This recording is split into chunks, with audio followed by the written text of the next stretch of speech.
మీరందరూ అనుకుంటారు. ఈ సమస్యకు మూలాలు లేదు. మన ఆలోచన విధానంలో లోపం ఉండడమే ఈ సమస్యకు ప్రథమ కారణం. ఇందాక సోదరుడు చెప్పినాడు పవన్, రియల్ ఎస్టేట్ వేస్తే వెంచర్ వేస్తే అప్రూవల్ వచ్చేసరికి టైం పడుతుంది. మీ ప్రథమ సమస్య ఏమంటే అడ్వాన్స్ ఇచ్చేసి డబ్బులు కలెక్ట్ చేసి వ్యాపారం చేద్దాం. అది రియల్ ఎస్టేట్ కాదు, అది రియల్ ఎస్టేట్ కాదు. ఫస్ట్ ఆఫ్ ఆల్ మీరు ఆలోచన చేసుకోవచ్చు. రెండోది, అది ఎందుకు చెప్తున్నానంటే మీరు ఆ రకమైనటువంటి ధోరణి ఆలోచన ఉన్నప్పుడల్లా రూపాయి సొమ్ము 2 రూపాయలు కొంటారు. ఎందుకంటే అడ్వాన్స్ టోకన్తో ఇచ్చేస్తారు, గీతలు గీస్తారు, కలెక్ట్ చేసుకుంటారు, వాళ్ళ డబ్బులు వాళ్ళు పెడతారు. నీకు పోయేది ఏం లేదు. మీ దగ్గర కొన్నాడు మాత్రం మోసపోతారు, నష్టపోతారు. మీకు మనసులో రావాల్సిన భావన ఏమంటే ఈ మీటింగ్ ముఖ్య ఉద్దేశం ఈ ఊరు రాదు. ఇక్కడ ఉండేవాళ్ళు రాజకీయాలు పక్కన పడేది, పార్టీలు పక్కన పడేది, మనమంతా కలిసి బతుకుతాం. ఎలక్షన్లో 3 నెలలు ఎలక్షన్ చేసుకుంటాం. కానీ నాయకులుగా మాకున్నటువంటి కనీస ధర్మం ఏమంటే మన వాళ్ళందరి ముఖంలో సంతోషం ఉండాలా, అందరి డబ్బు ఉండాలా, అందరూ బాగుపడాలా, అందరూ బాగా బతకాలనే ఆలోచన నాకు ఖచ్చితంగా ఉంది. వేరే వాళ్ళు ఉందనేది నేను చెప్పను, ఎవరిని విమర్శించాను, నాకైతే ఉంది. అది లోపభూయిష్టంగా మీలో ఉందనేది నా ఆరోపణ. మీరు తిట్టుకునే పర్వాలేదు. ఈ మాట మాట్లాడటానికి నాయకులు దమ్ము కావాలి. ఎందుకంటే మళ్ళా ఎలక్షన్లు ఉంటాయి, మళ్ళా ఎలక్షన్లో ఓట్లు ఉంటాయి. ఎలక్షన్లు వేరు, ఓటు వేరు, ఊరు వేరు, మన జీవితం వేరు. మనం బాగా బతకాల, ఆరోగ్యకరమైనటువంటి పరిస్థితుల్లో బతకాల. మీరు ఒకసారి గమనిస్తే చిన్న సముద్రంలో బంగాళాలు పెడతాను. వాస్తవమా కాదా? వాస్తవమా కాదా? ఎందుకు వచ్చింది ఈ మాట? ప్రపంచం మొత్తం మారింది, ప్రపంచ ఆర్థిక వ్యవస్థ మారింది. మనం మాత్రము మన ఆలోచనలకు అనుగుణంగానే ప్రపంచం బతకాలనే ఆలోచనలోనే బతుకుతాను. నాకు రోడ్డు పెద్దది కావాలా, కానీ రోడ్లేకి నేను 2 రోజులు ముందుకు రావాలా, దానికి ఎమ్మెల్యే ఫోన్ చేసి చెప్పాలా? ఎందుకే మాట్లాడతారు? మీరు ఓటు ఇచ్చేది ఎందుకే మాకు? మీ అందరి జీవితాలు మార్చి కావాలి, మంచి కావాలి. నీటి ముందు 2 మెట్లు ముందర రోడ్లే కట్టించే మాత్రం అది కావాలి. మీకు కరెంటు కావాలా, కరెంటు పోల్ మాత్రం మా ఇంటి ముందర ఏంటి సైకాలజీ? నాకు కాలం కావాలి, మా ఇంటి ముందర కావాలి, మా ఆకాశంలో ఉండదా? ఎందుకు ఈ ధోరణి, ఈ విపరీతమైన ధోరణి ఎందుకు వస్తుంది? ఈ ధోరణి కావాలి. అదే రకంగా రియల్ ఎస్టేట్ లో చెప్తాను. మీరు ఎప్పుడైతే ఈజీ మనీకి ఆలోచన చేస్తారో తద్వారా వచ్చేటువంటి రుగ్మతలు ఇవన్నీ ఇది నేరం. పచ్చిగా చెప్పండి, ఇతరులు మనం నేరాలు చేసినాం, ఇంకా చేయలేదు. ఇది నేరం. ఈ ఆలోచన రావడమే నేరం. నువ్వు ఒక రియల్ ఎస్టేట్ వ్యాపారం చేయాలంటే ఒక రేటు మాట్లాడతావు. బజార్లో రూపాయి సొమ్ముని నువ్వు 70 పైసలు కొని 30 పైసల్లో నీ ఖర్చులో 10 పైసలు ఖర్చు పెట్టి రోడ్లు చేసి డ్రైవ్ చేసి 20 పైసల్లో ఒక 10 పైసలు నువ్వు మార్కెట్ పెట్టుకొని ఇంకో 10 పైసలు నీ దగ్గర వ్యాపారం నీ రైతు కొనే వాటిని అందజేస్తే అది మనం బాగుపడతాం. అది రియల్ ఎస్టేట్. రూపాయి సొమ్ము 2 రూపాయలు పెడతారు. ఊళ్ళో భూములు అమ్ముతారు, ఊరికి అందుబాటులో లేదు. వడ్డీ వ్యాపారం చేసేవాడికో లేదు, ఈజీగా డబ్బులు చేసుకునేవాడికో లేదు, పక్క ఊళ్ళలో పోయేసి స్మగ్లింగ్ చేసుకునేవాడికో లేదంటే డ్రగ్స్ చేసుకునేవాడికో వాళ్ళకి అందుబాటులో తీసుకుపోతున్నారు. కానీ మధ్యతరగతి వాడు బతకల్లా, మన మధ్యలో వాడు బతకల్లా, మన మనిషి బతకాలనే ఆలోచన మీరు లోపిస్తామనేది వాస్తవం మీకు అందరికీ కూడా తెలియజేస్తాం. కానీ కరెక్ట్గా ఏమి ఉండవు. ఎలక్షన్ అయిపోయింది, ఇప్పుడు గెలుస్తాం. అదే మరి గతంలో ఇచ్చిన అభ్యర్థులు కూడా చేసినాం. మేము మమ్మల్ని 2 సార్లు ఓడించినప్పుడు ఏం చెప్పి 2 గెలుస్తాం. ఒక పార్టీ 10 మంది పోటీ చేసినా మిగతా వాళ్ళంతా ఓడిపోతారు అని. నేను కావచ్చు, ఇంకోటి కావచ్చు. ఇదొక బాధ్యత మాకు ఇచ్చింది. 5 సంవత్సరాల పాటు మా మంచి చెడు, ఈ ఊరికి మంచి చెడు నువ్వు చూడని చెప్పి మాకు అప్పగించిన బాధ్యత. ఊళ్ళు దగ్గర పెట్టుకొని బతుకుతాను. నీ ఆలోచన విధానం చేస్తాను. మీరు బెదరపడతారు. మొదటిగా ఫ్లాట్ రిజిస్ట్రేషన్ పడ్డానే ఫస్ట్ వేసి ఎమ్మెల్యేకి డబ్బుల కోసం చేస్తారు. వాస్తవం కాదు. రెండోది రాజకీయంగా కష్టపెట్టుకొని చేస్తారు. మూడోది ఈ ఊరిలోనే వేరే ఊరిలో ఉండేది మతం పేరు మీద చెప్తారు. ఏం చేస్తుందా మతం ఏం చేస్తుందా? నాకు మతం కులం లేవు, ప్రతి చెప్తాను. నేను ఎప్పుడు మతాన్ని కులాన్ని నమ్మలా. మనిషిని నమ్ముతారు, మనిషి ఆలోచన నమ్ముతారు. మాకు ఎవరి మీద కోపం ఉండదు. కోపం పెట్టుకొని నాకు 5 ఏళ్ళు మీరు గెలిపిస్తే మీ మీద కోపం చూసుకుంటే నేను చదవమని 5 మళ్ళా బతుకున్నా. ఈ మధ్య బతకాలి, మీ ప్రేమ కూడా బతకాలా. మీ మీద కష్టం ఉండదు మాకు. మీరు ఫస్ట్ అర్థం చేసుకుని నమ్మండి వస్తుంది. రెండోది, మీరు ఎప్పుడైతే తోకని చేసి గీతలు గీద్దామంటానే లాభం వస్తారు. మీరు రూపాయలు 2 రూపాయలు కొన్నారు, రేటు పెంచుదామని చెప్పేసి రేటు పెరిగిపోతే అప్రూవల్ లేకపోతే ఎందుకు రేటు పెంచుతారు? 2 రూపాయలు కొని 2 రూపాయలు కొనరు. వాస్తవానికి కొనండి భూములు, వాస్తవాలు ప్రజల్లోకి తీసుకురాలి. మా ఆలోచన అదే. పేదలు కూడా ఇల్లు కట్టుకోవాలా, మధ్యతరగతితో కూడా ఇల్లు కట్టుకోవాలా. మూడోది చెప్తాను, మా సోదరు చెప్పింది ఇందాక, గతంలో కొన్ని వాణి స్ట్రీట్ ఇవన్నీ వాణి స్ట్రీట్ కదా పక్కన పెట్టారు. ఇదే ఊర్లో నేను ప్రతిపక్షంలో ఉన్నప్పుడు రోడ్డు వేసేటప్పుడు తిరుమలలో డబ్బులు ఇచ్చి ల్యాండ్ అక్విజిషన్ చేసి రోడ్డు వేయ పెద్ద మనిషిని గతంలో ఎమ్మెల్యేని నిలదీసిన, కొట్లాడిన, కోర్టుకు పోయినా. నేనే పోయినా ఆ రోజు నా మీద నింద పెట్టిందేమంటే ఆయన కాంప్లెక్స్ కొడతారు. నా కాంప్లెక్స్ ఫ్రీగా రాసిస్తాను చెప్పి ఆలోచిస్తున్నాడు, నాకు పరిహారం కొడతారు. కానీ ఈ పరిహారం ఇవ్వండి. ఎందుకంటే మీరు ఒకసారి ఈ భారతదేశ సంస్కృతిని చూస్తే వ్యాపారం చేసేటువంటి బజార్లు ఎక్కడ చిన్నగానే ఉంటాయి. నువ్వు ఈ భారతదేశానికి ఆర్థిక రాజధాని ముంబై పోయి జవేరి బజార్కి పోయినా కూడా చిన్న బజారే ఉంటుంది. చిన్న బజార్ ఎందుకు పెట్టారంటే ఆమె తెలియదు ఏమంటే ఆ రోజుల్లో కార్లు లేవని కాదు, ఇన్సెక్యూరిటీ ఫీలింగ్, అభద్రతా భావం. ఇంత పెద్ద ఎత్తున ఆర్థిక విధానంలో మార్పులు వస్తాయని ఆ రోజు కలలు వెళ్ళా. మార్పు అనేది అనివార్యం వెళ్ళే ప్రక్రియ, శాశ్వతం వెళ్ళే ప్రక్రియ. ఫస్ట్ ఆఫ్ ఆల్ మనం అది తీసుకోవాలా. ఏది మారదు, మనం ఇట్లే ఉంటాం, ఇదే శాశ్వతం అనుకుంటే మురుగులో మనం మనుషులు, మనం జంతువుల కంటే గట్టగా థింక్ చేయగలం. ఆలోచనలో మార్పు రావాలా. ఆ రోజున బజార్లో వెడల్పు చేసేటప్పుడు కూడా చాలా మంది 300 సంవత్సరాలు 200 సంవత్సరాలు పట్టాలు ఉంటాయి. దుకాణం మకాన్ అనేది మన భారతదేశ వ్యాపార సంస్కృతిలో ఒక భాగం. కోంటోలు చేసేవాళ్ళు ముందర కూర్చొని అయ్యా షాప్లో కూర్చుంటాడు, వెనకల అమ్మాయి ఉంటుంది, మధ్యలో వేసుకోవాలంటే బజార్లోకి వెనకలు పోతాడు, పూజించాడు, మళ్ళా వచ్చి జలా పెట్టి కూర్చుంటాడు. మనం నేర్చుకునే సంస్కృతి దానికి భిన్నంగా ఆ రోజు ఆలోచన చేయలేకపోయినాం. ఈరోజు రోడ్డు వెడల్పు చేయాలంటే ఆదాయం వాళ్ళని పగలగొట్టేసి వాళ్ళకి ఇల్లు లేకుండా చేసి నిరాశ్రయం చేసి డబ్బు బాగా ఖరీదైనటువంటి ప్రాంతాలు అవి వాళ్ళకి టీడీఆర్ ఇస్తామంటే టీడీఆర్ అనేది ఆ రోజు రాజధాని లేదు. జగన్మోహన్ రెడ్డి ఆ రోజులో ఎక్కడ రాజధానిలో తెలియదు, ఎక్కడ పెడతాడో తెలియదు. ఆ ట్రాన్స్పోర్టబుల్ డెవలప్మెంట్ రేట్ అమ్ముకోవాలంటే దానికి రేట్ రావాలి. రేట్ రావాలంటే ఏదైనా జరిగి ప్రత్యేకంగా ఈ రాష్ట్రంలో ఆ రోజు అభివృద్ధి లేదు. ఎక్కడ ఆకాశ మరణాలు, స్కై స్క్రాపర్స్ ఎక్కడ కట్టడం లేదు. మీరు టీడీఆర్ రోడ్ చేసుకోవాలంటే 4వ ఫ్లోర్ 5వ ఫ్లోర్ కూడా టీడీఆర్ రోడ్ చేసుకుంటాడు, కానీ సెకండ్ ఫ్లోర్ టీడీఆర్ రోడ్ చేసుకుంటాడు. ఇవన్నీ నేను అభివృద్ధి కొట్టాలంటే రాజకీయంగా అభివృద్ధికి వ్యతిరేకమో అని చెప్తున్నాను. నేను ఇప్పుడు అభివృద్ధికి వ్యతిరేక ఊరు మారేదా ఇప్పుడు పుట్టా. మీరు ఒక్కటి ఆలోచన చేసుకోవాల్సింది ఏమంటే రాజకీయాలు అనేది ఒక లైన్ అంటే మనం జీవితం అనేది ఊరు అనేది ఖచ్చితంగా మనకు శాశ్వతం. మీరందరూ ఇంకా ఒక ట్రైన్ ఏం చేస్తున్నారంటే మనకు అంతరించిపోతుంది, ఇక్కడికి మనం తినేసే సాలరా, మనం కొడలేసే సాలరా, మన తర్వాత మన బిడ్డలు వాళ్ళ బిడ్డలు ఇక్కడ ఉంటారని ఆలోచన కోల్పోతాను. పెద్ద బిల్డింగ్ కడతాను. ఎందుకు వచ్చిందంటే బాగా డబ్బులతో పై చేసి అలవాటు తప్పు కాదు, రావాలా ఇంకా బలపడాలి. మరి ఇటువంటి మార్పులు వచ్చినప్పుడు కూడా మీరు చేసే వ్యాపారంలో ఎందుకు మార్పులు చేసుకోలేకపోతారో, ఎందుకు ఓపెన్, నేను ఫస్ట్ మీటింగ్ మొదలు పెట్టామని చెప్పిన, మేము ఎక్కడ నిర్ణయాలు చేయలేదు, ఓపెన్ మైండ్కి వచ్చినాము. మీకు ఎందుకు ఓపెన్ మైండ్ లేదు?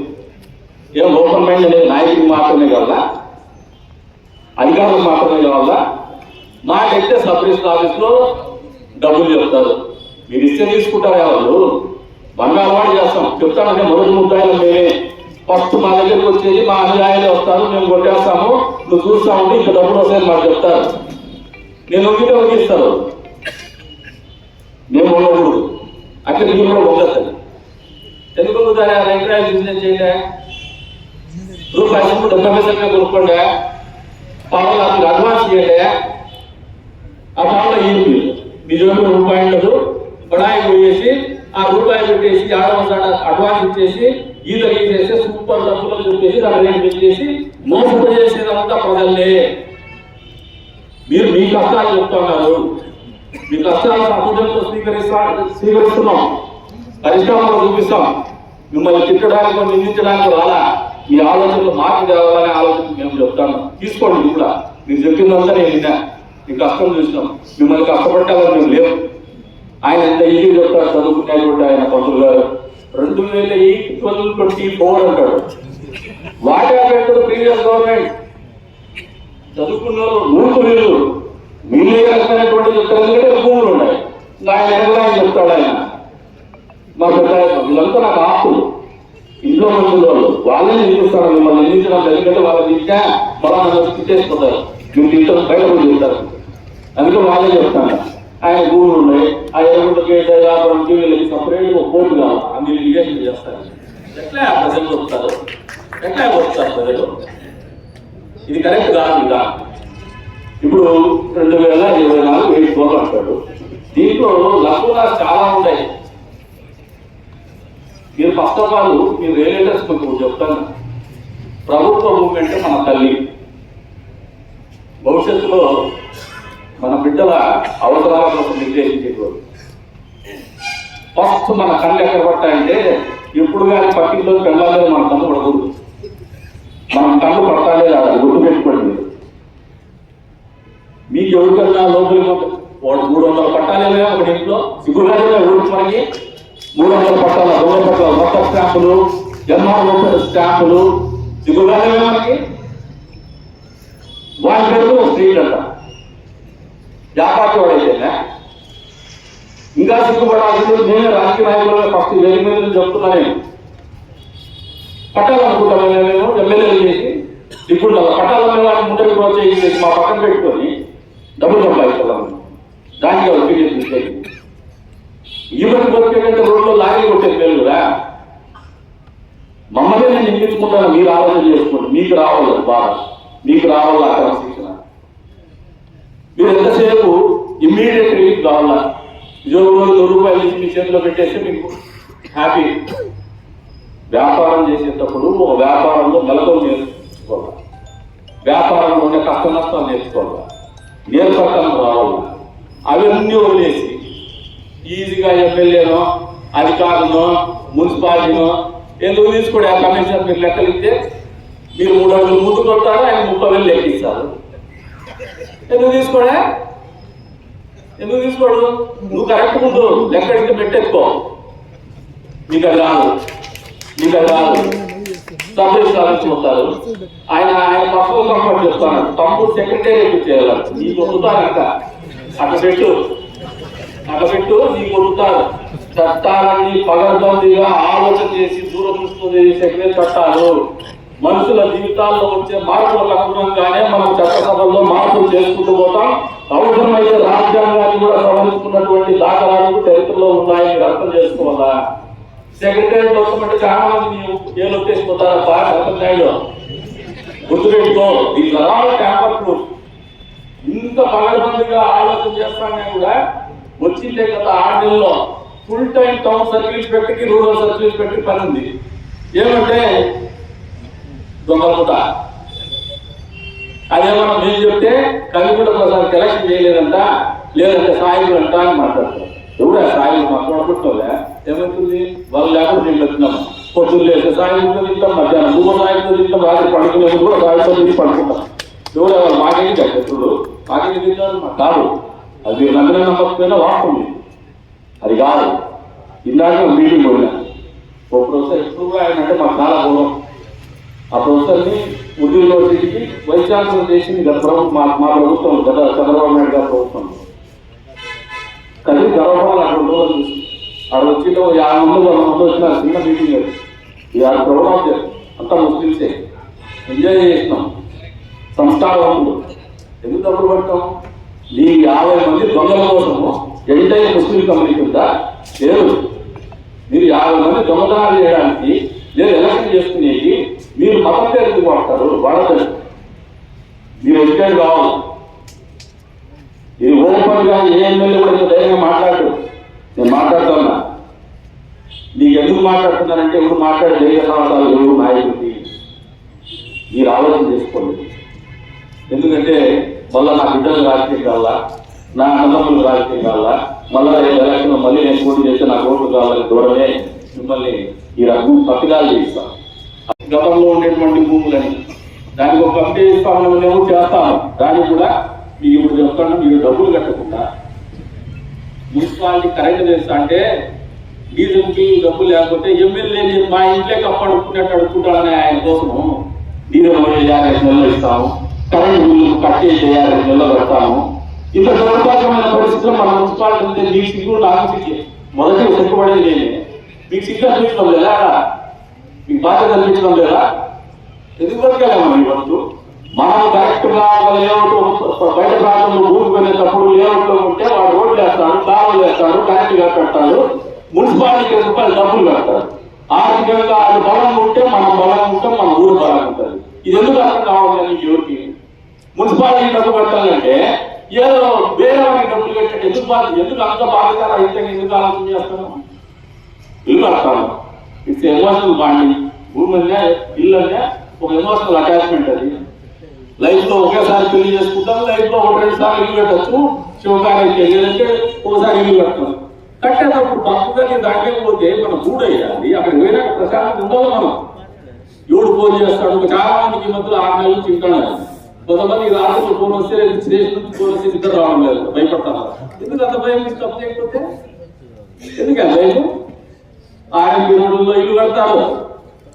ప్రభుత్వం అనేది మన అధికారం ఉండేది మీ ఆస్తులు కాపాడడానికి కాదు, మీ ఆస్తులు కాపాడడానికి, మీ ఆలోచనలు మీకు మంచి జీవితాలు ఇవ్వడానికి కానీ మా ఆస్తులు కాపాడుకోవడానికి, మేము ఆస్తులు పెట్టుకోవడానికి కాదు. మాకు ఆ క్లారిటీ ఉంది. మీకు ఇంత భయం ఎందుకు వస్తుందంటే తప్పు చేసినాను, తప్పు చేయడం అడుగు తొక్కనేలా, పాలు గడవనేలా, ఎందుకు ఆ రోజు దొరుకుతారు, తాగేది దొరుకుతారా? ఎందుకు దొరుకుతారా? కూడా తొక్కద్దు, పక్క దొరుకుతుందో. మీరు అందరూ కూడా ఆలోచన చేస్తున్నారు, మారండి. మీకు ఇప్పటిదాకా ఉన్న కష్టాల్లో మీ కష్టాల నుంచి ఆ రిజిస్ట్రేషన్ వరకు ఏ రకంగా చేయాలో చెప్పినా కదా ఈ కమిటీ చేసుకుని వారంలో మళ్ళీ ఆదివారంలో మీటింగ్ పెడతాము, ఇదే మీరు చెప్తాము. ఒక పరిష్కారము మీకైతే ఇస్తాము, రిజిస్ట్రేషన్ కూడా జరిగేలాగానే పరిష్కారం ఇస్తాము, నెగిటివ్ అయితే ఏమో. కాకపోతే మీరు ఇంతే కదా ఆయన దూరానికి వస్తే మాత్రము వచ్చే రోజుల్లో మాత్రం మీరు మారకపోతే మాత్రం ఇంకా 4 సంవత్సరం టైం ఏదైనా వాళ్ళు ఎత్తుకుంటా అన్నారు. వేరే పార్టీ వాళ్ళు జమిలీ ఎలక్షన్లు వస్తాయి, 27 రావు, 28 రావు, 5 వస్తాం. వేరే వరి కాదు, ఇంకా వేరే స్థాయిలో ఓడుకోండి, వేరే స్థాయి కూడా ఎగరేసుకోండి, ఖచ్చితంగా ఉంటాం. మీరు తప్పు చేసి మాత్రం ఇస్తామని మాత్రం కలవడుకోండి.